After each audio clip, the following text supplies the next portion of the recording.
Hey everyone, I'm Lou Perez, your host of the Builder Upper Show, a podcast where we talk about everything in construction and trades. Now let's get into it.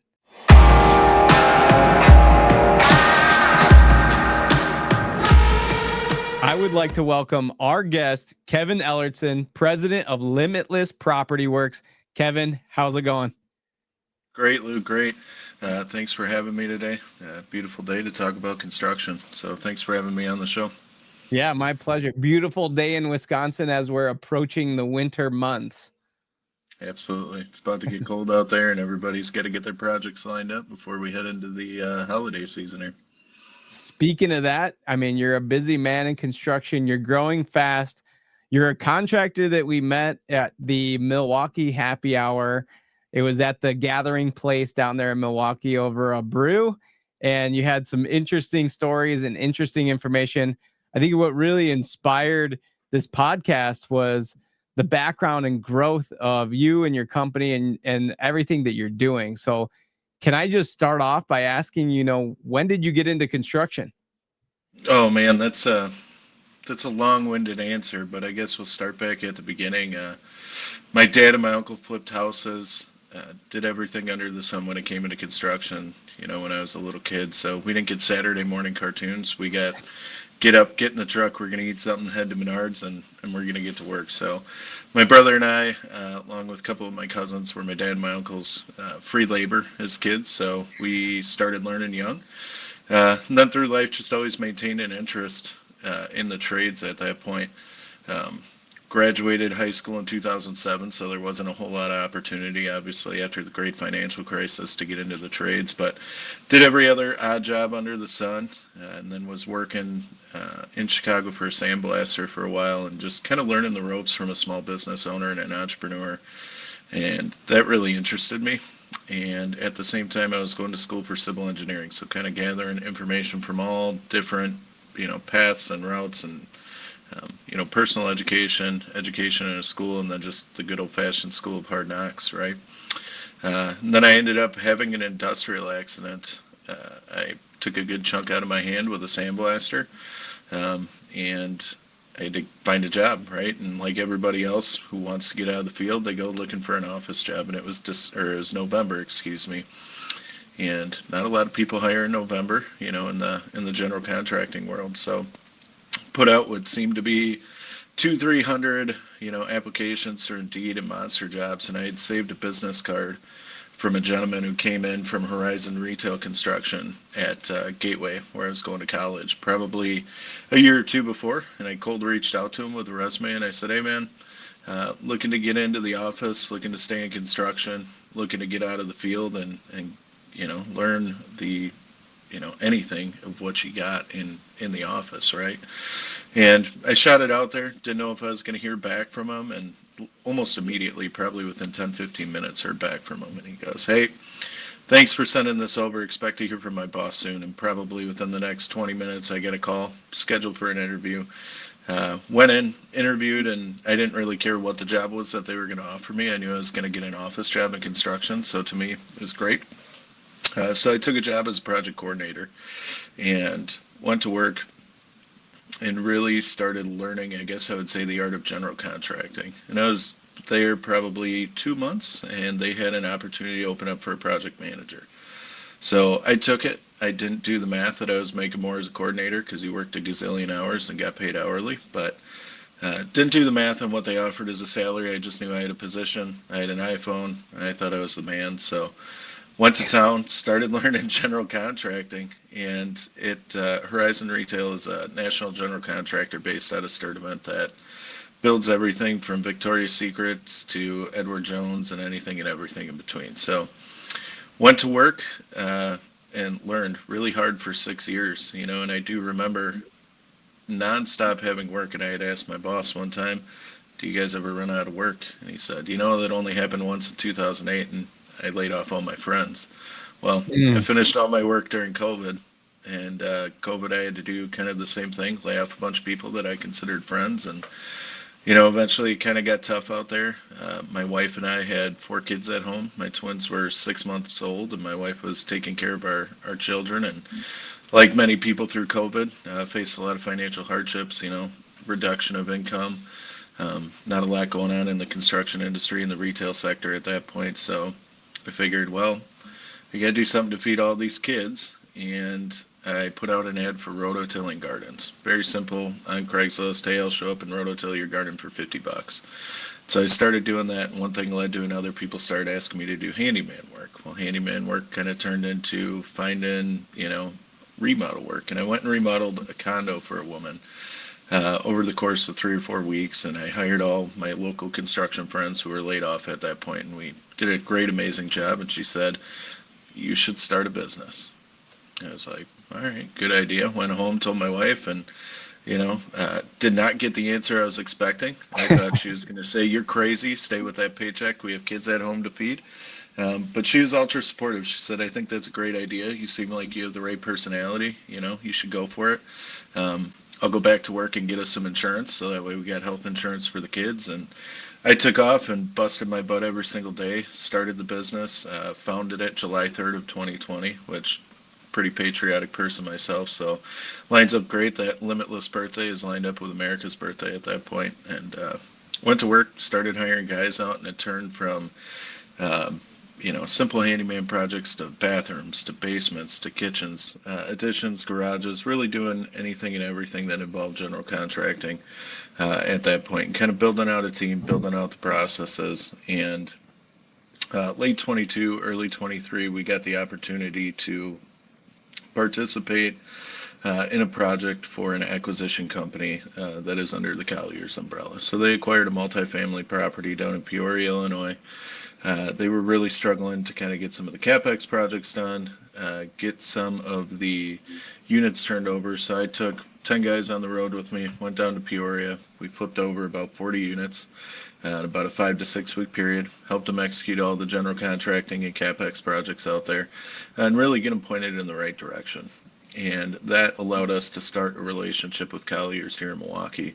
And they had asked what our background was or what my background was, and I gave them the same story I'm telling you here, and they said, "I think it would be a great opportunity that you could add value to some of our deals. You seem to have the knowledge, seem to have the motivation, and understand the price points that we're trying to hit." And they gave us opportunity in office remodels, so we took that and we just started building one on top of the other. So we switched over in spring of 2023 as a full-time commercial general contractor. So we got rid of all of our regular laborers, employees, site superintendents, and got ourselves an office down here downtown Milwaukee, and started really trying to advertise and grow the business. So that is the long answer to a short question of how I got into construction. And so now I operate, I tell my kids all the time, they go, "Dad, I thought you were a construction worker," when they come down here and see a full office setup. And I'm like, "Well, I am. I'm just part of the Clean Pants Club now." So. Oh, I love that. So where are you in Milwaukee? Are you downtown? Yep, so we're right downtown. We are actually in the John Plankinton building, which is up above what would have been the old mall down here. Yeah. So Grand Avenue Mall building, we're right upstairs above it. So it's great property out here. Hempel Real Estate acquired the property just before COVID started. They did a great job kind of rehabbing what was considered by the city kind of a blighted property, and they didn't really know what to do with it. So they came in and turned it into some great living space, some retail space, 3rd Street Market Hall, some offices, and we're actually wrapping up our time in this office here, and we're going to be moving over to the Enerpac Center just down the way here, about a block away, into a new 5,500 square foot office building as we are expanding and growing our team, so that way we got room for everybody. That's amazing. Now, this is absolutely totally off the cuff, and this is for all the folks that don't live in Wisconsin. Would you mind picking up your camera and showing them out the window what Wisconsin looks like? Sure. Don't mind me and everything I got going on out here, but oh yeah, so we're right downtown. We get a beautiful view of Wisconsin Avenue, and love that. Sometimes it gets a little bit crazy out there, and you get to hear some interesting things, and the world has been predicted to end multiple times since I've been down here. But it's the charm of downtown, and it's it's a great place to be, and I'm a very big proponent of, Milwaukee is coming back in a very strong way. I'm proud to be west of the river, which if you're not from here, west of the river is where we had some more challenges, when we had some of the larger companies leave downtown Milwaukee. So Hempel is a big part of that revitalization. We've bought in as part of it. Um, I love Milwaukee. It's home. Grew up in Kenosha, Wisconsin, which is a couple counties south of here, but love that we've made Milwaukee our home. I love it. People call it small Milwaukee, but I think the opportunities that it presents and the teamwork that is present in the industry is what I enjoy most about it. Amazing. And I noticed there was a couple trophies in the window. What were those? Okay, so one is a fantasy football trophy, to which we take very seriously. I have a group of me and 9 other guys that go back, I don't know, 20, 25 years in friendship. So that is my ability to talk smack to them anytime I want. I just remind them and I look at it every day. And then the other one, we got invited by Sam Veith with the Fishing for Good Foundation. If you haven't seen him, I'll plug Sam here real quick for Fishing for Good. What they do in their mission is they raise money to take wounded warriors and veterans out fishing and get them into the outdoors. So it's a great foundation. They hosted a charity event this year, so we sponsored a salmon boat on Lake Michigan, and I took me and a couple guys from my office and a handful of my site superintendents, and we went fishing for the day, and we caught the most fish with the most weight. So we get to take the salmon cup. There's a cool video on my LinkedIn, and it looks like a Stanley Cup. So as in tradition of when the hockey players win a Stanley Cup, you have to pour a beer in it and drink it. So we obliged, poured a beer in it, and there's a video of me on LinkedIn too. I don't know if it's good or bad judgment on that one, but of me drinking a beer out of the trophy there. So hope we can defend it again next year and bring it on home again. But if not, it'll go to another loving home at that point, and it's our turn, right? That sounds amazing. I think I might throw my hat in the ring on that one. I do know Sam Veith, so I haven't had him pitch me on this Fishing for Good, so I need to jump in on the bandwagon and go fishing with you guys. Absolutely, we'll have to get you out there, Lou. That would be great. And just to kind of pivot back to business, who or what inspired you to get in construction? Is there like an individual person? Is there something that just really, triggered you to be like, this is it? Like, this is my life and I don't want to go anywhere else? Man, it's tough, right? A lot of people have that one person, like my grandfather was one of the founding members of the Milwaukee Electrical Union, right? Like, so he always worked on stuff. My dad still is that guy who has, a 2,000 square foot shop and he works on and fixes anything and everything. And, most I think about it is I wanted to be one of the guys, right? Like, I thought they were the toughest, coolest dudes out there working, and you get progress at the end of the day to go, I built that and I did that. And, so it was more of a mindset and a community, I guess I would say, because construction really is a community at the end of the day, right? It's a very big community that, spreads across worldwide at this point. But I think it was just something that really interested me on that side about, being one of the guys and, being a tough guy, right? Being a man in that situation as a little boy looking at him, walking across roofs and, building steel structures and things like that. And, even though I'm a little bit further away from it now, sitting in the office at this point, I still do kind of hold that deep down inside. And, I truly love construction and love the industry.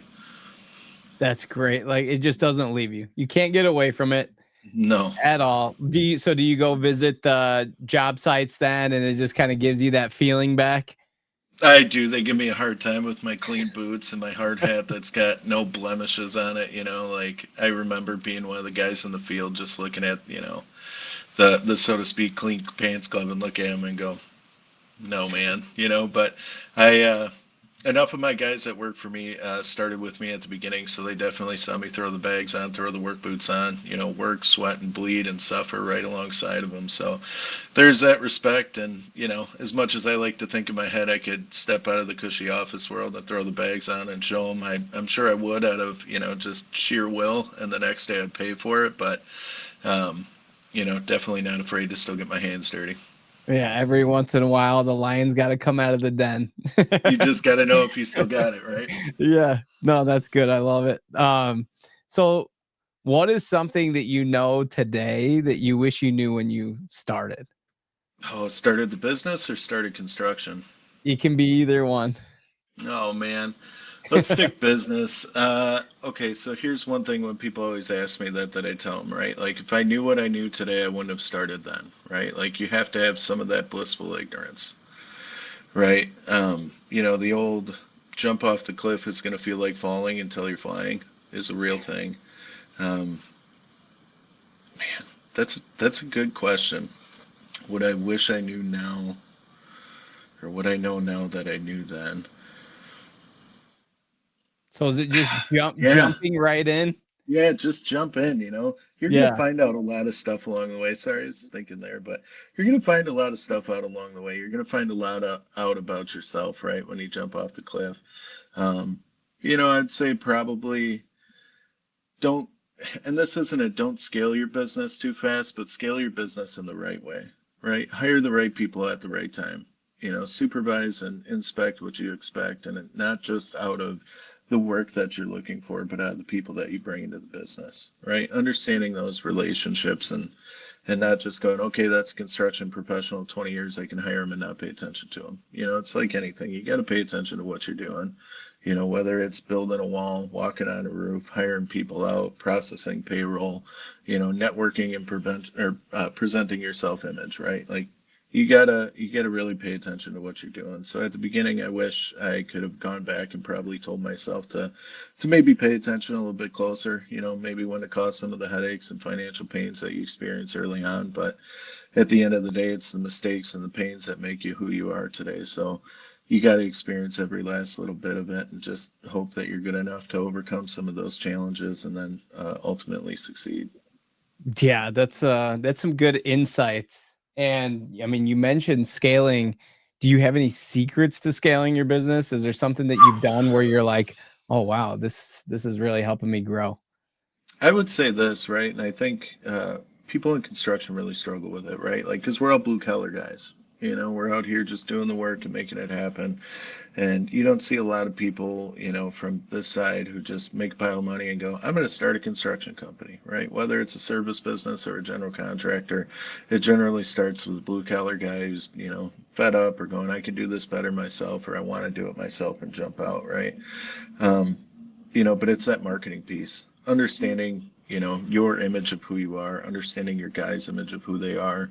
Everybody on our side, my thought from the beginning was everything's got to look professional, whether it's the contracts, the work shirts, the work that we do, myself and how I'm presenting myself. But the power of marketing, right? Like at the beginning, we're talking COVID.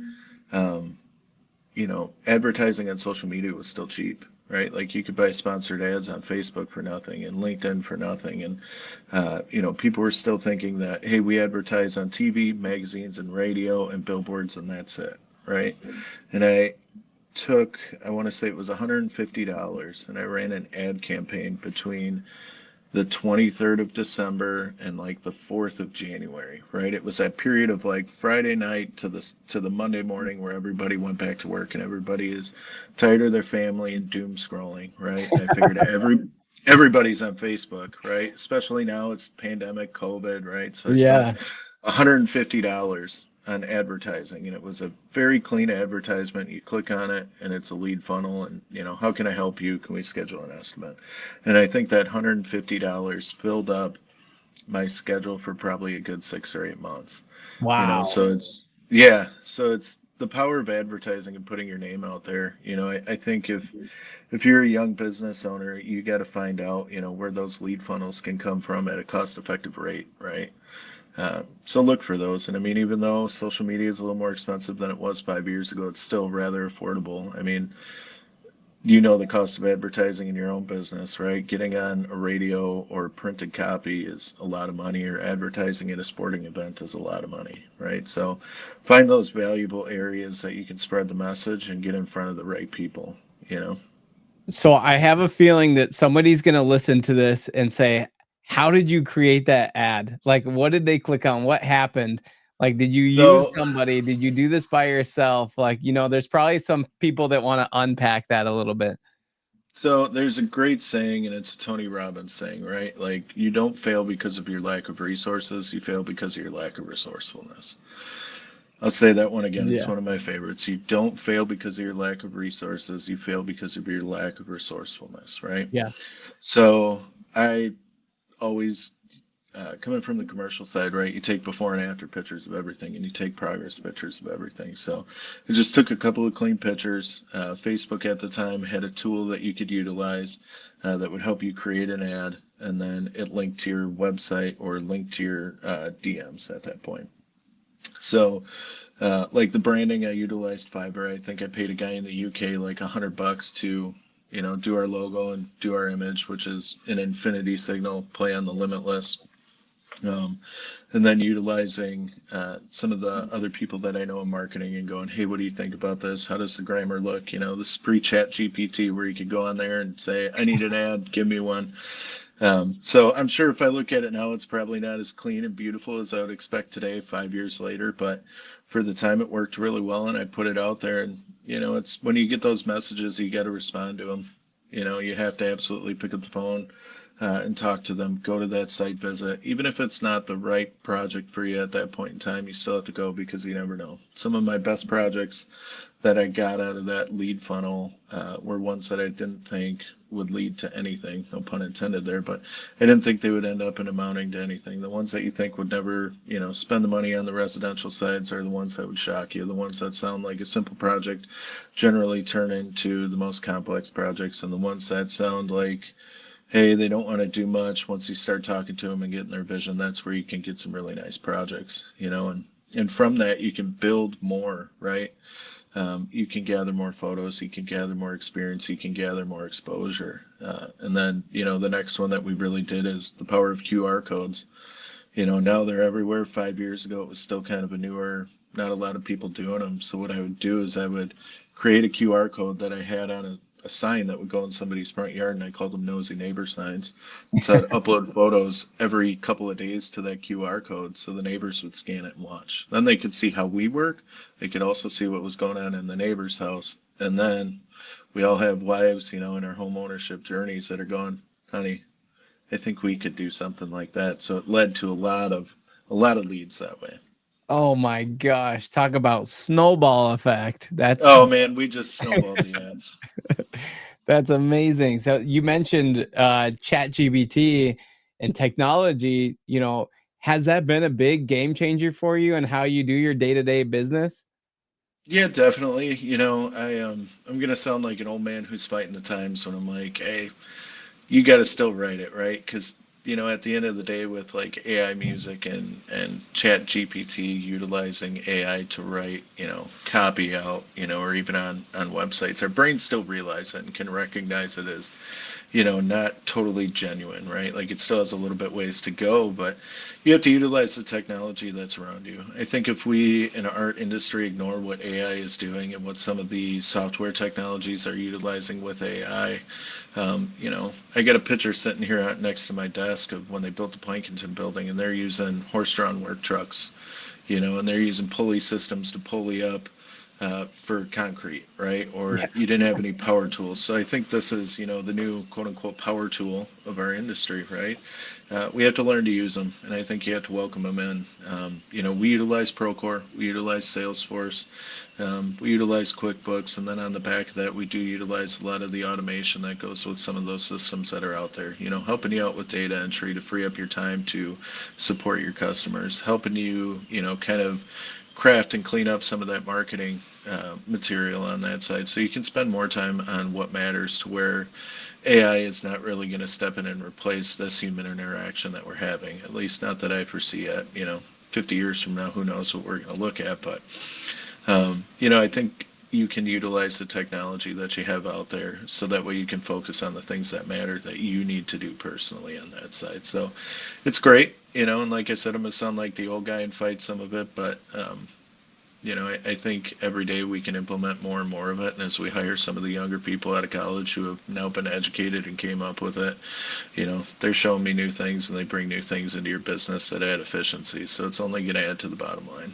Yeah, absolutely spot on. Um, so here's my next question. where do people find you to go and do business with you? So we met with the Zizzo group the other day, which is a marketing agency, because now we're getting a little bit beyond of, my marketing and capabilities to scale the business to where we want to scale it, right? So this is the question I had to answer the other day. And right now we're kind of a business to business approach, right? Person to person, business to business approach.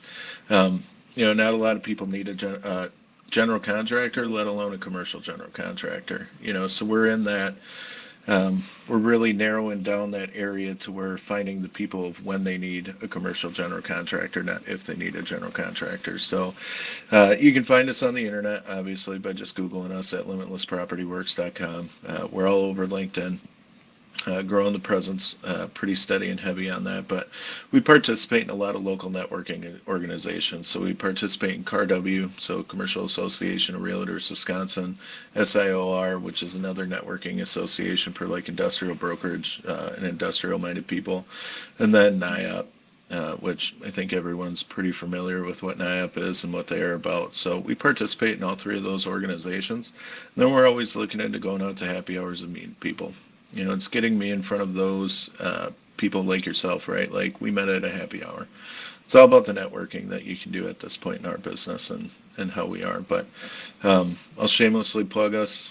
Go find us on the internet. Feel free to reach out. I'm sure, Lou, you'd be happy to share our info. But reach out if you got some ideas.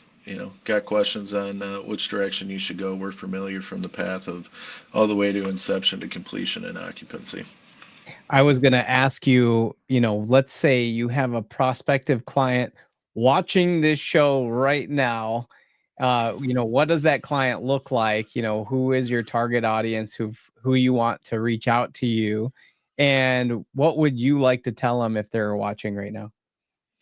So we operate in the tenant improvement space, which tenant improvement space, if anyone out there is not familiar, is going to be you have the existing building and we're going to take what's old or even if it's a new shell space into what needs to be, right? So we work in the office space. We work in the quick serve restaurant space. We do a lot of industrial work as far as building the offices out within, helping out with the storage area, helping out with the manufacturing area. And then we also operate for private equity firms where we'll come in and we'll take a look at those property condition reports and their CapEx needs and the whole deal as a whole, excuse me, and put together a plan on how we can improve the properties. So pretty wide array of services that we offer on that side. With being a quote unquote paper general contractor, we employ site superintendents and we can hire anybody and everybody out, in between. I always say from demo to final clean. So what I would say to any prospective clients out there is we are the conscientious GC. We don't aim to be the lowest GC just to get the price to get a job to change order people. I personally hate change orders, which is weird to hear out of a GC. Most GCs, the joke goes, right? The dinghy is called the base contract and the giant yacht is called change order. I don't really think like that. So we try and come in and partner with clients and really be a partner to the deal. Come in on the idea side, help people value engineer, build a budget and build a schedule that suits their exact needs to get the most of what they want. We want to be here for the whole duration of somebody's career, right? Not just do one job and then they forget about us or we forget about them, but how can we do a lifelong of deals at this point? And how can we add value? That's the first question I always ask people. And I think I asked you this, Lou. How can I add value to your business?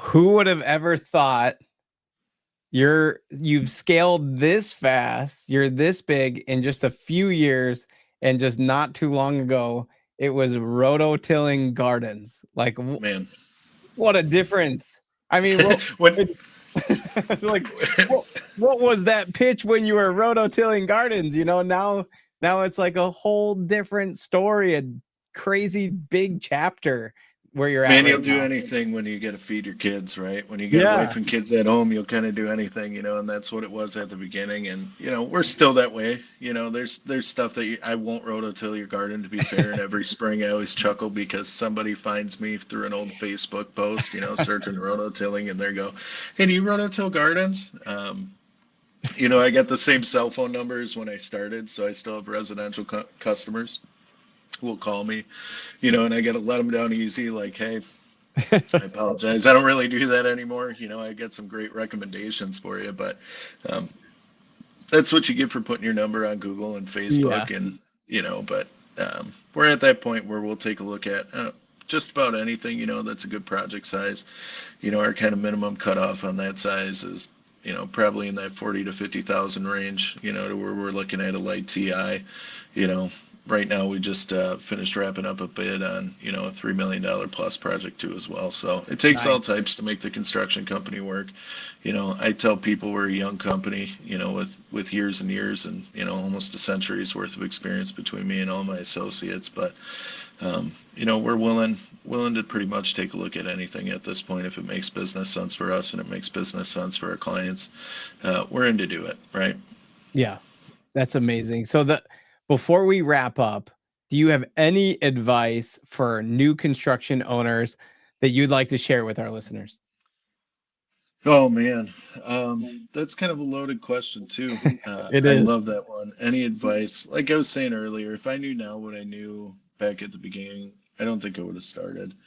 And this isn't construction owners, this is anybody, right? Just start.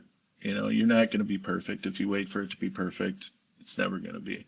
Perfectionism gets in the way of progress, right? So write down what you want to do, set some goals, get out and get after it. Make sure you got the insurance piece taken care of, make sure you got the accounting piece taken care of.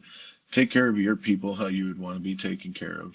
Take care of your customers how you would want to be taken care of. Be a good steward of the money and turn over quality work, and communicate. That's the biggest one I think I hammer home to really anybody I bring into the business, or anybody when I go out and speak at, UWM or any other, universities, or to young people in general.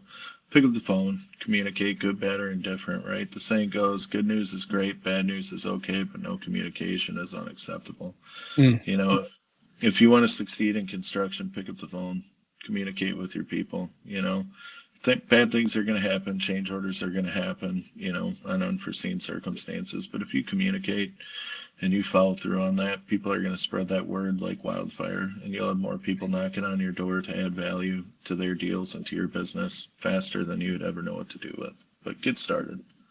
Man, great. I feel like that was advice for days. You could take pieces of each thing Oh that yeah. advice for days. Well, Kevin, thank you for being a guest on the show. Please, everyone, like, subscribe, comment, and share the Builder Upper Show with everyone in the construction industry. And we will see you next time. Thank you.